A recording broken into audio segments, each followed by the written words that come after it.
राधे कृष्णा दोस्तों। तो आज की कहानी ऊपर वाले पर भरोसा। बहुत समय पहले की बात है। एक गांव में मनोहर नाम का एक व्यक्ति रहता था। वो गांव में रहकर छोटा मोटा काम करके अपना जीवन यापन करता था। मनोहर भगवान पर बहुत विश्वास रखता था। गांव में जब भी किसी के साथ कुछ अच्छा होता तो वो मंदिर जाकर भगवान से हमेशा उस चीज के लिए धन्यवाद बोलता। लेकिन गांव में जब भी कभी किसी के साथ कुछ बुरा होता तो वो भगवान के सामने जाकर उनसे सवाल करने लगता। सवाल करने के बाद वो अक्सर ये बोलता कि भगवान आपने उनके साथ अच्छा नहीं किया। अगर आपकी जगह मैं होता तो सब कुछ ठीक कर देता। मनोहर के सवाल करने की इस आदत से तंग आकर एक दिन भगवान उसके सामने प्रकट हो गए। उन्हें देखकर मनोहर आश्चर्य से भर गया। भगवान बोले, मनोहर, तुम हमेशा किसी का बुरा होने पर मेरे पास आकर मुझसे सवाल करने लगते हो और ये सोचते हो कि अगर तुम मेरी जगह होते तो सब कुछ सही होता। जैसा तुम सोचते हो ये सब उतना आसान नहीं है। मुझे हर किसी के लिए सही व्यवस्था करनी पड़ती है। एक जगह पर खड़े रहकर धैर्य से लोगों की प्रार्थनाएं, सुख दुख, गुस्सा, ये सब सुनना और किसे क्या देना है कि क्या किसी से लेना है, ये सब तय करना आसान नहीं होता। मनोहर बोला, प्रभु आपका काम तो आसान ही है। आपकी तरह मैं भी दिन भर धैर्य के साथ एक जगह पर खड़े रहकर ये सब कर सकता हूँ। मनोहर की बात सुनकर भगवान बोले, ठीक, अगर तुम्हें लगता है कि तुम ये सब कर पाओगे तो आज पूरे दिन मेरी जगह खड़े रहकर तुम मेरी जिंदगी जियो। लेकिन एक बात ध्यान रखना, मंदिर में हर कोई अपनी इच्छा के अनुसार कुछ न कुछ मांगेगा।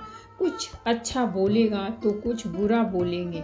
तुम्हें बस उनकी बातें सुननी है और धैर्य के साथ अपनी जगह में चुपचाप खड़े रहना है और अपनी तरफ से कुछ नहीं करना है। मनोहर मान गया और एक दिन के लिए वो भगवान की जगह पर खड़ा हो गया।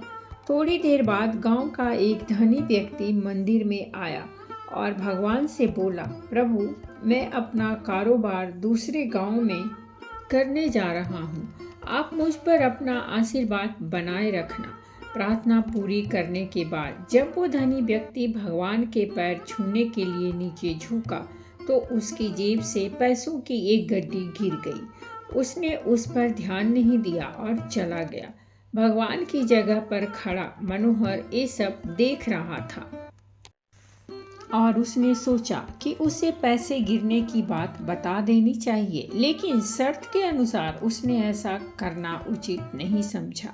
उसके जाने के तुरंत बाद मंदिर में एक गरीब व्यक्ति आया और उसने भगवान से कहा, प्रभु गरीबी के कारण मेरे परिवार को 2 वक्त की रोटी मिलना भी बहुत मुश्किल हो गया है और ऐसे में मेरी माँ भी बीमार हो गई है। उसके इलाज के लिए भी मेरे पास पैसे नहीं हैं।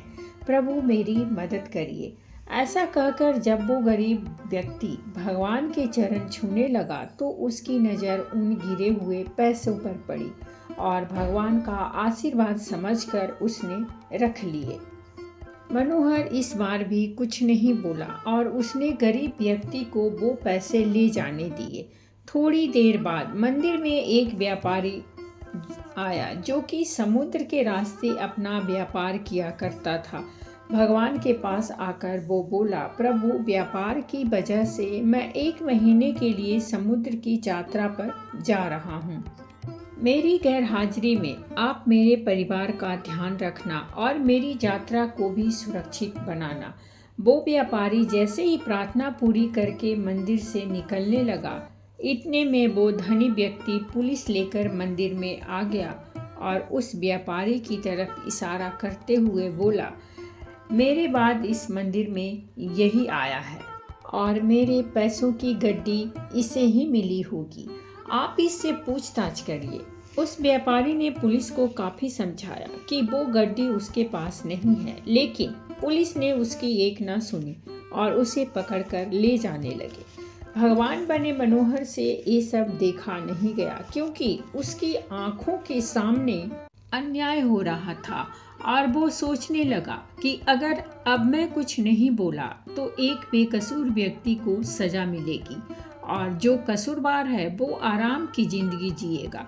ऐसा सोचकर मनोहर बोल पड़ा और उसने सारी बात बता दी। पुलिस उस गरीब व्यक्ति के पास गई और उससे पैसे लाकर उस धनी सेठ को दे दिए।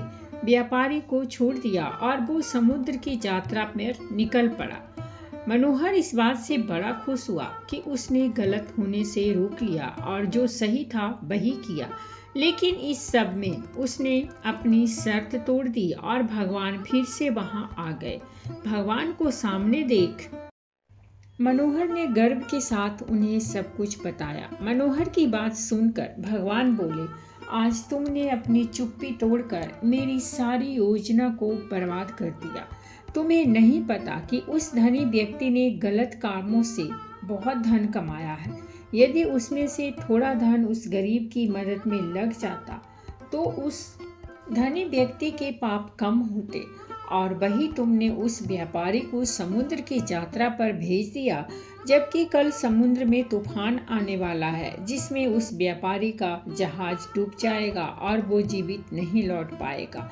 अगर पुलिस उसे ले जाती तो वो समुद्र यात्रा पर नहीं जा पाता और उसकी जान बच जाती। वही दूसरी तरफ वो गरीब व्यक्ति उन पैसों से अपनी माँ का इलाज करा लेता, लेकिन अब वो जेल में बंद है जिसकी वजह से उसकी माँ का इलाज नहीं हो पाएगा और वो दुनिया से चल बसेगी।